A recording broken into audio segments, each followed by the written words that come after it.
much for clicking on this video. Hope you're having an awesome day. Thank you for taking a few minutes every day to hang out with me. Today's video is another amazing Team Up Tuesday with my girl, Get This Glowing. This video is a part 2 because in our last Team Up Tuesday, I did the top 10 worst products from subscription boxes. And now today, I'm going to be doing the top 10 best products from subscription boxes. And it was really hard just to narrow down to 10. I have had BOXYCHARM since 2016. Probably still have some items from then just because I am terrible at decluttering, but I'm pretty sure all the products I chose out are fairly recent. And I actually started IPSY Glam Bag when it first launched around 2013, but now I just have the Plus. And then Jeannie's video today is going to be the top 10 worst products from subscription boxes. So we are flip-flopping, and I always look forward to doing Team Up Tuesdays with Jeannie. She is just so sweet, supportive. I love her videos. They are very thorough for mature skin, and your girl be taking the notes for anti-aging because my birthday is this Saturday. In a way, I guess I am in denial, but there's no denying that I have been on this planet for as long as I have. And then Easter's on Sunday. If you are visiting from Get This Glowing's channel, welcome. Thank you so much for checking me out. I hope you subscribe and give this video a like before you leave. This was super hard to choose, and I'm probably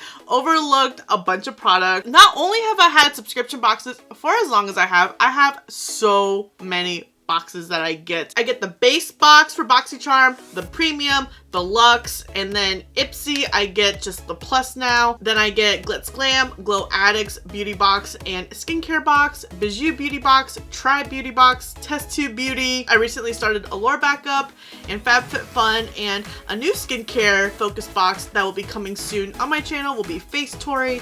I have been loving and living for their skincare so much. I only have one skincare item because it was really hard to go through my skincare and see what did I get through boxes. It's one that I do use religiously pretty much every single day. I feel like if I really wanted to do a more thorough skincare dedicated video, it would be top 10 best skincare items, and then this one would be mainly the top 10 makeup items. It was just really hard. I struggled hardcore. I wanted to put 1,000 honorable mentions, but I'm feeling good about the products that I chose out, but I probably did a very easy oversight on some other amazing products, so I'm gonna feel really bad. I would love to know what your top products that you have received in subscription boxes, and I would love to know if we chose any of the same ones. The skincare item that I did choose out to be in this top 10 list is the Paula's Choice Skin Perfecting 2% BHA Liquid Exfoliant. I am obsessed with this product. It is just so good. I bought another bottle during the BOXYCHARM add-ons that they had this past month. I know I'm gonna go through that bottle super quick. I have been conserving using very minimal product when dispensing this out. This plus the Fourth Ray Beauty Milkies that they have. Face milks, not face milkies. That is like an amazing combination, especially for me and my dry skin.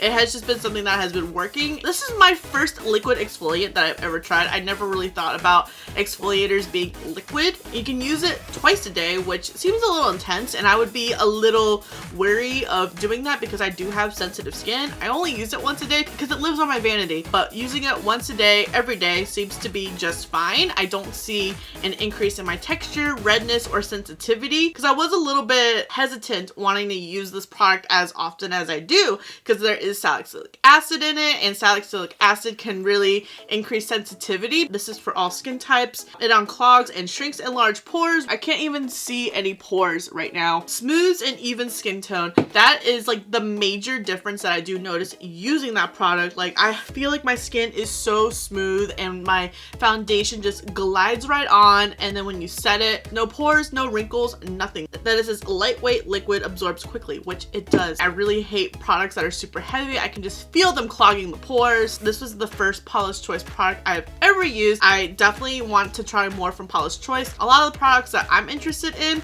have about 4.5 to 5-star ratings. I will continue to purchase this and purchase this and purchase this. I'm gonna need Costco to carry this in bulk at a good price. Next, I think this one is gonna be a no-brainer because it's no pore bloom. This has been the most game-changing primer I have ever used. Every primer that I get, I always compare it to this. And I guess just the makeup enthusiast in me feels obligated to test out new primers because, you know, not everyone's gonna use no pore bloom. They're gonna want other options. That's why why I continue to test out other primers, but I always find myself going back to No Problem. I feel like it just works with so many different types of foundations, whether it's a lightweight or a full coverage, or if it's very matte, very luminous, or even tinted moisturizers. This just works really nice with it. It just really grips onto your face and acts as a nice canvas for your foundation just to glide on. I'm sad that it's in Project Pan. I've made decent progress on it, but there are some other primers that I have in my collection that once this is used up, I need to rotate a little bit better. It's cheaper than Tarte or Too Faced primers, but it's a little bit more expensive than Catrice or NYX. I never thought I would put lashes in a top any video because lashes has always been a product that's always been a little bit scarier for me, and it's something that I've recently been enjoying, even though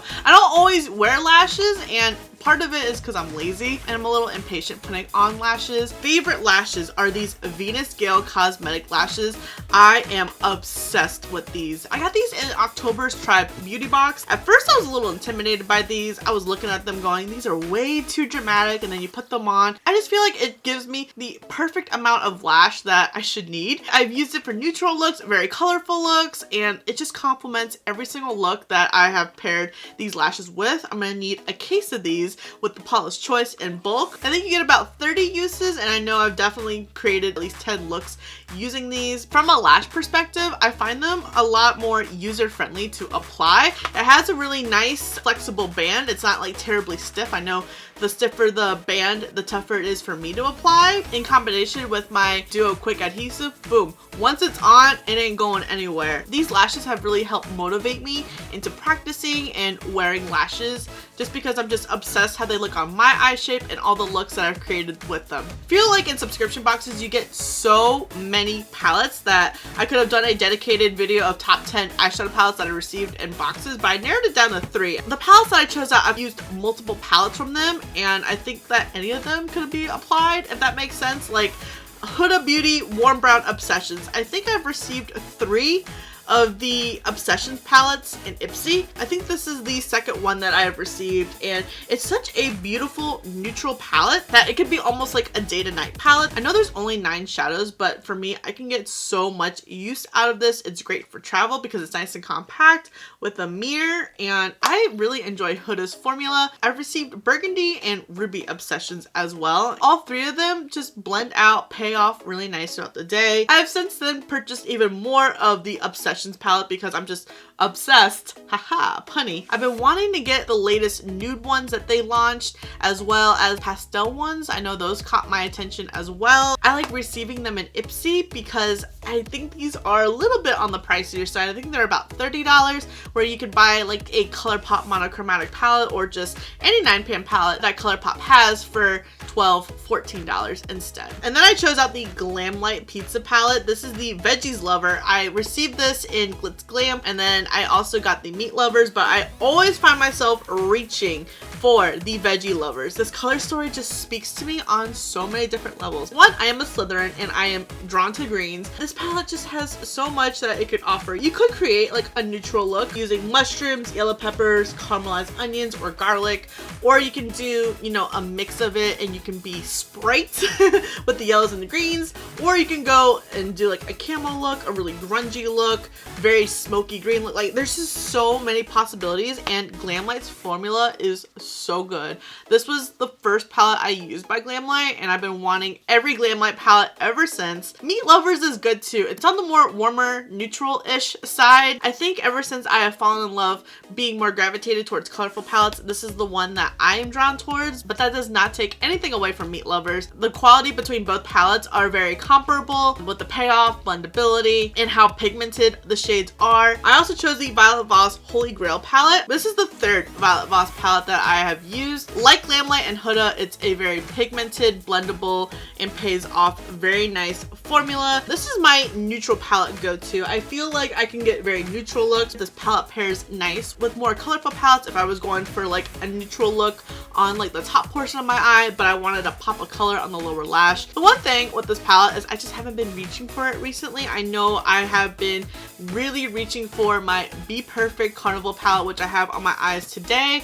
also been reaching for Jawbreaker a lot. It was a palette that I was looking for specifically for this video, and now I want to sit it out. That way I can put it in a rotation and get some use out of it. I keep wanting to open it because I'm like, oh, I just want to wipe this off and make a new look. It's just so pretty. I also chose out 2 face palettes, and I really enjoy face palettes because it helps me not have to go through my collection and choose out a single bronzer, blush, and highlighter because I can be really indecisive, and the Tarteist Pro Glow face palette is one of my absolute favorite ones. I really love this side. I know this is like really gross, but I reach for it so often.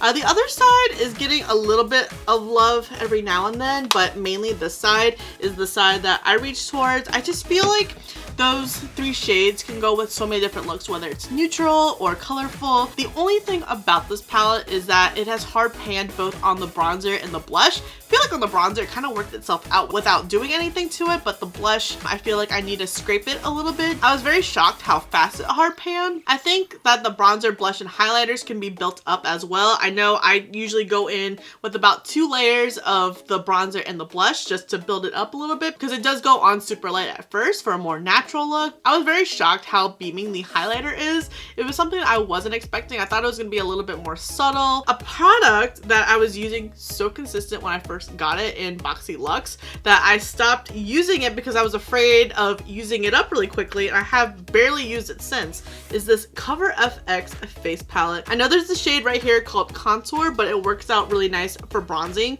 The highlighter shades, oh my gosh, are some of the most beaming highlighters I've ever put on my cheekbones. I don't really use the brightener or finishing powder, but I do use the blush. It is a gorgeous blush. I do get blush crazy with it, so looking like Jigsaw, real cute. Those 4 shades I get so much use out of. I know for me I need to get more magnetic palettes. This packaging is a little bulky and it's dirty. I thought about just depotting out the 4 pans and putting it in a magnetic case and getting rid of the rest just to clear up some space in the collection. I mean, it's still easy to store, it's just really bulky just for 4 shades. I had to throw in some lip products. In my Glow Addict beauty box a couple months ago, I got this Tarteist lip paint. This is the shade Vibin. It is a beautiful shade. For reds, I find myself on like the vampier side as opposed to the brighter side. The darker the lip, the more drawn I'm to it. This shade doesn't disappoint. I think it works out with so many looks, whether it be bold or neutral. I think it complements it really well. And the Tarte lip paint formula isn't bad. It's pretty long wearing. I mean, if you eat or drink like any other lipstick, you might have to retouch afterwards, but it has some pretty good staying power to it. And then the dose. It's a few shades brighter than the Tarte Tarteist lip paint. This is the shade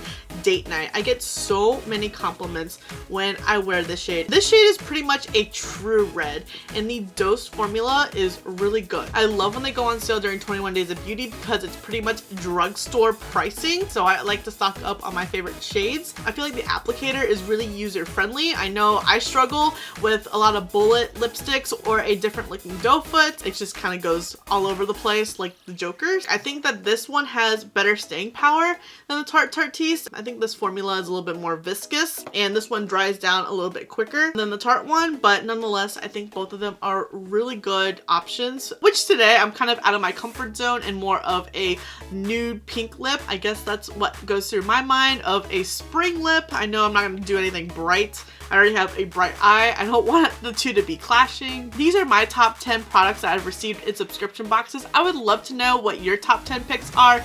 Are any of these products that I chose out on your list, or do we have completely different products? Don't forget to check out Jeannie's to see what her top 10 picks were, as well as her top 10 worst products are. Something I was thinking about towards like the end of the year. As I mentioned, I get so many boxes. Like the best products I received from a box, maybe top 5, and then break it down by box because there's just so much. I think I heavily chose from BOXYCHARM and IPSY in this video, but I was able to grab some products that I got from Bijou and Glow Addict, which are definitely more indie boxes, and we definitely get different products in those boxes versus BOXYCHARM and IPSY get some more mainstream. Thank you so much for watching. I really hope you enjoyed this video. Don't forget to subscribe before you leave, and if you don't, I appreciate your view anyways, and I'll see you in the next video.